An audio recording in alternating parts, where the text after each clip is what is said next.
हरिओम। ओम आनंद ma'am, Om Shanti ma'am, ओम ज्ञान ma'am. आप सभी दर्शकों का हमारे चैनल पर स्वागत है। आज हम लोग बीएड फर्स्ट सेमेस्टर के अंतर्गत बाल्यावस्था में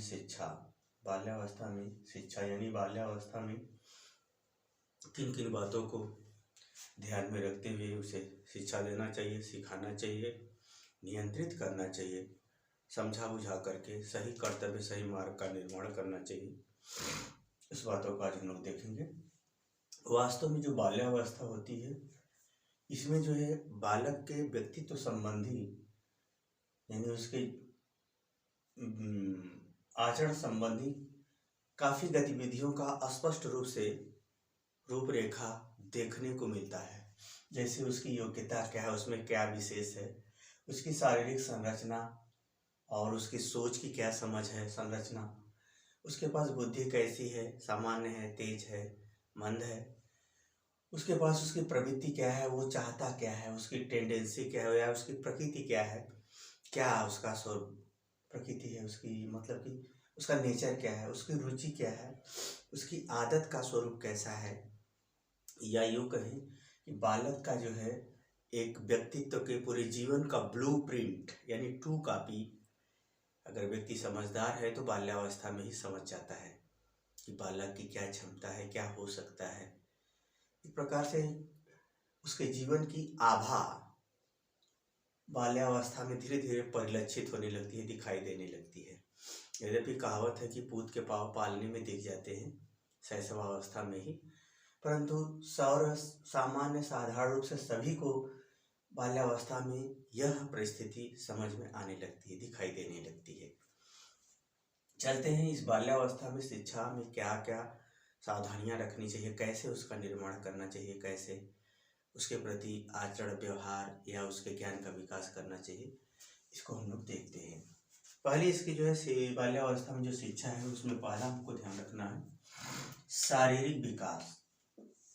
शारीरिक विकास संबंधी में विशेष रूप से उसमें पहले ध्यान रखना है क्योंकि जहाँ हेल्थ वहाँ वेल्थ, जहाँ शरीर है वहाँ धन भी है। स्वस्थ शरीर में ही स्वस्थ मस्तिष्क, स्वस्थ जीवन और स्वस्थ ज्ञान, स्वस्थ व्यवहार का विकास होता है। क्योंकि आदमी जब संतुष्ट होता है, व्यवस्थित होता है तो हर निर्णय सोच समझ कर लेता है, ऐसा कहा जाता है। फिर भी हम लोग चलते हैं शारीरिक विकास के अंतर्गत। शारीरिक विकास में जो है 6 से 9 वर्ष की अवस्था में थोड़ी सी तेजी होती है, यानी उसके संरचना, गठन, भार, आकार, लंबाई इत्यादि में थोड़ी सी तेजी होती है। फिर उसके बाद क्या होता है, उसकी मांसपेशी 10 से 12 वर्ष की अवस्था में यानी उत्तर बाल्यावस्था में शरीर के मांसपेशियों में, हड्डियों में और उसके आकार और संरचना में, उसके गठन में जो है थोड़ी दृढ़ता देखने को मिलती है।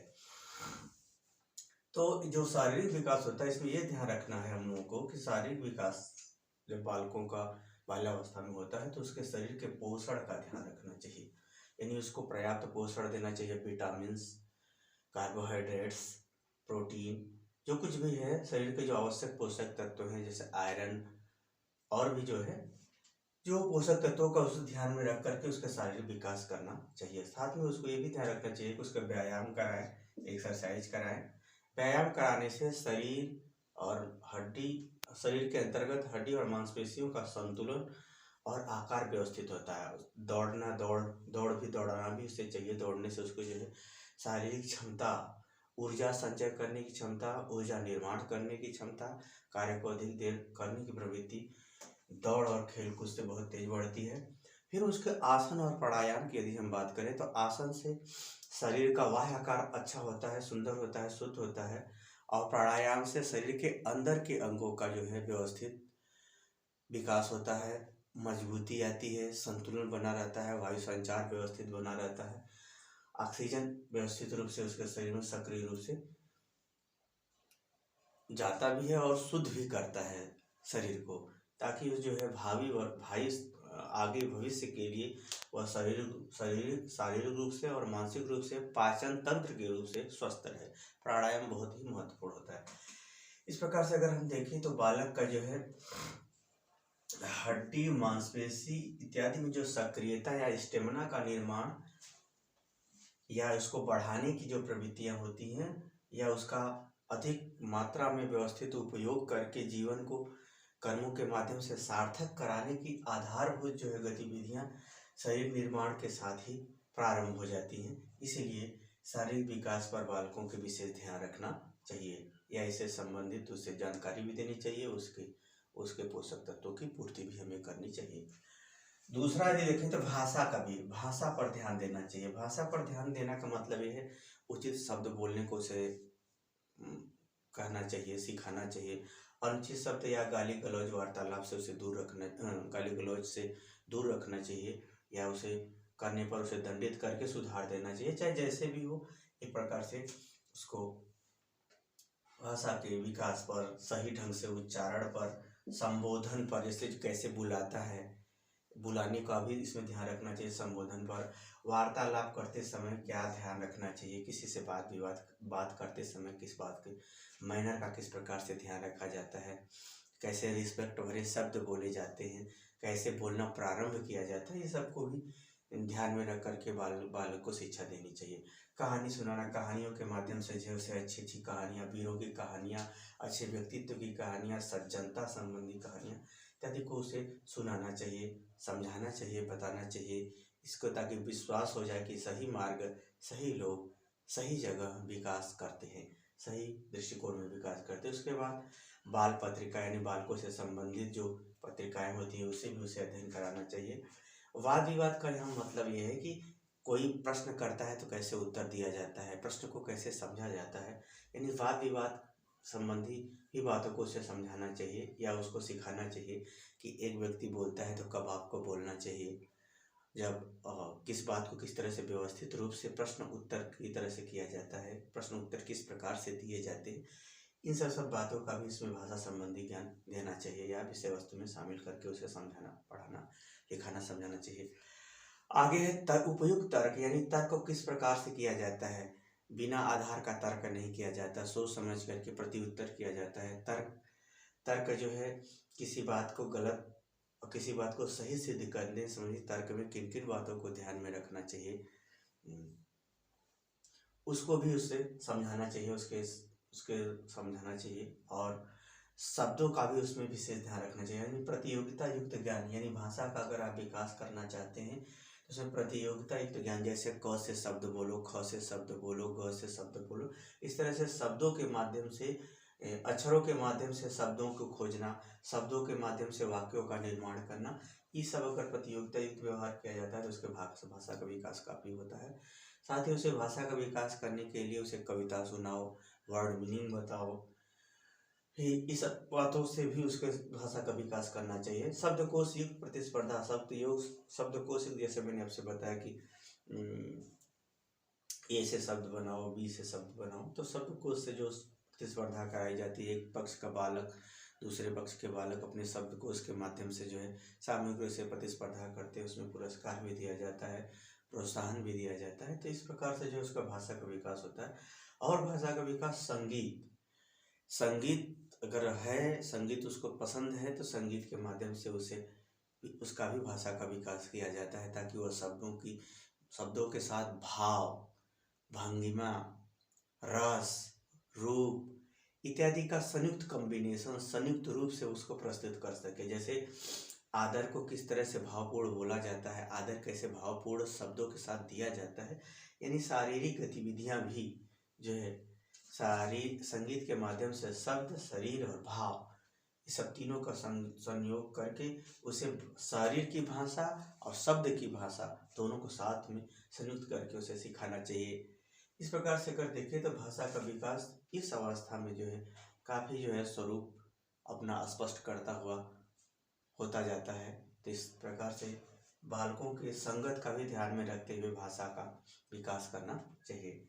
यह भाषा का विकास ये कहिए कि भाषा का विकास उसके पढ़ने की, उसके व्यवहार की रुचि को प्रदर्शित करता रहता है। इसलिए भाषा को नियंत्रित रखते हुए सही दिशा में विकास करने पर बल देना चाहिए या शिक्षा में ऐसी गतिविधियों को शामिल करके बालकों के भाषा का विकास करना चाहिए। तीसरा देखते हैं जिज्ञासा की पूर्ति। जिज्ञासा की यहाँ पूर्ति का तात्पर्य यह है कि जब बालक कोई चीज़ पूछता है या जानने की प्रयास करता है तो उससे जिज्ञासा की पूर्ति करेंगे तो उसके अंदर सोच समझ विकसित होती है। किसी बात को जानने, पहचानने, सोचने की संबंधित क्षमता का विकास होता है।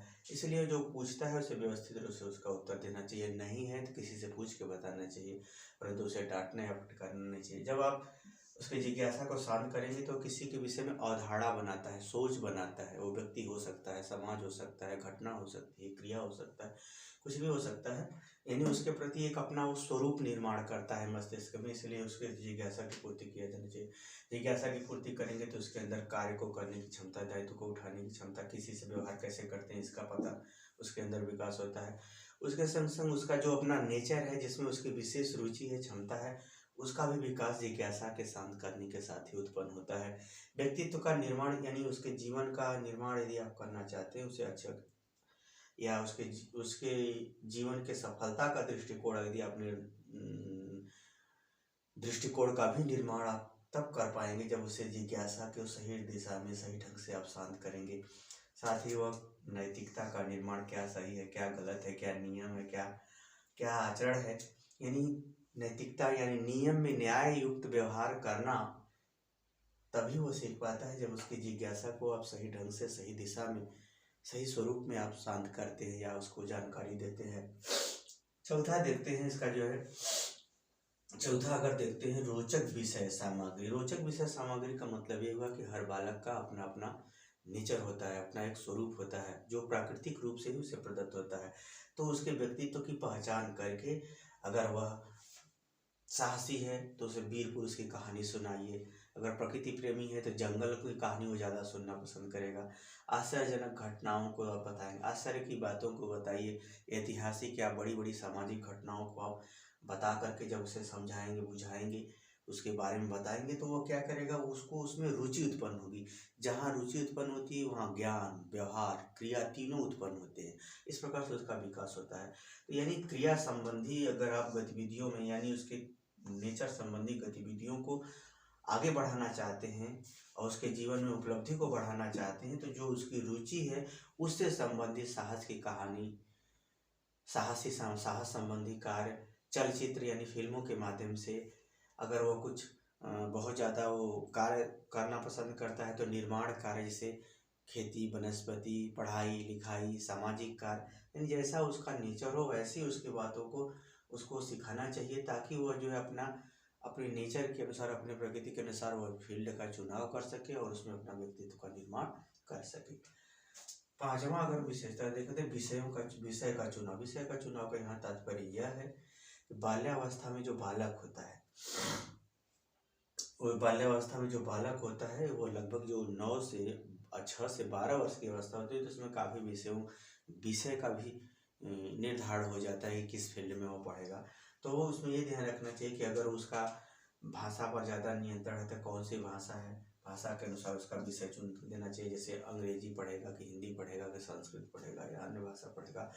फिर उसके बाद सामाजिक विषय में जो आते हैं, सामाजिक विषय में जो भी है अर्थशास्त्र, भूगोल, राजनीति शास्त्र, कला संबंधी जो विषय है उसमें, तो उसके व्यक्तित्व के अनुसार उसके विषयों का चुनाव करना चाहिए।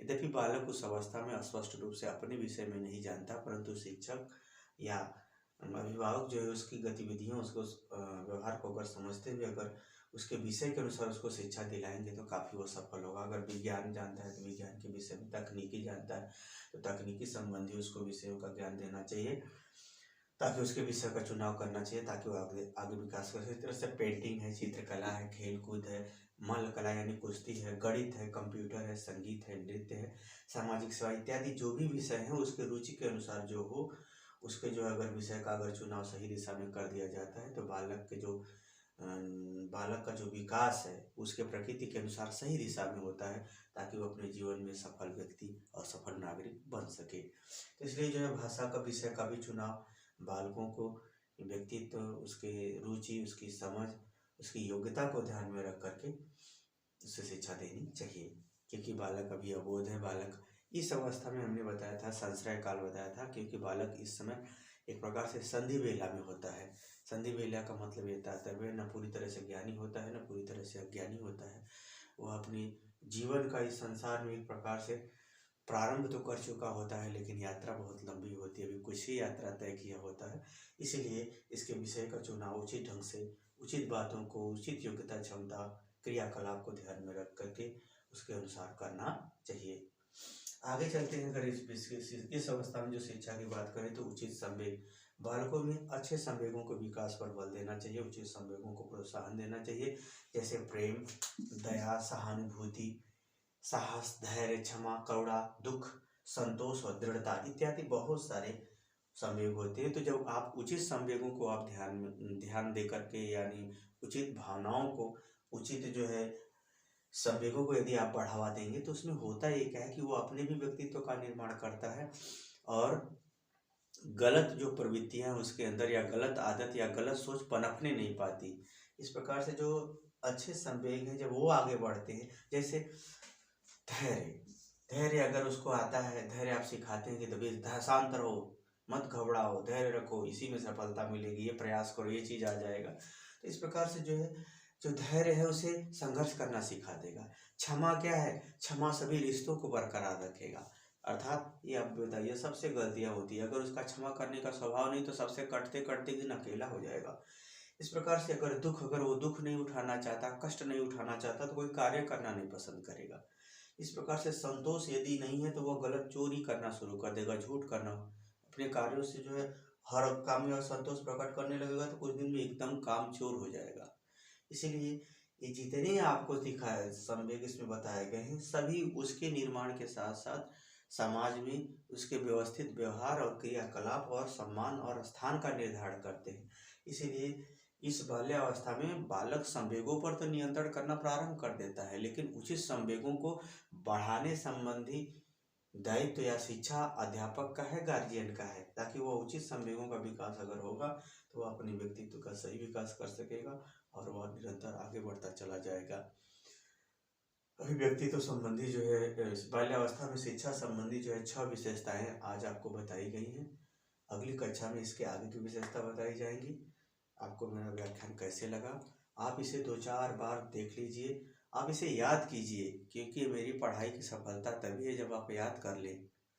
समझ करके छोड़ना पर्याप्त नहीं है, इसलिए याद कर लीजिए इसको। शब्दों का विशेष ध्यान रखिएगा, जितना ही शब्द आपको याद रहेंगे हेडिंग के अनुसार, के टॉपिक के अनुसार, उतना ही जो है आप अच्छे ढंग से लिख पाएंगे। नहीं तो समझ के छोड़ देंगे तो कुछ दिन के बाद भूल जाएगा, कुछ दिन लिख ही नहीं पाएंगे। इसलिए समझिए, याद कीजिए और इसे लिख करके रेडी हो जाइए। आज के लिए इतना ही। हरिओम।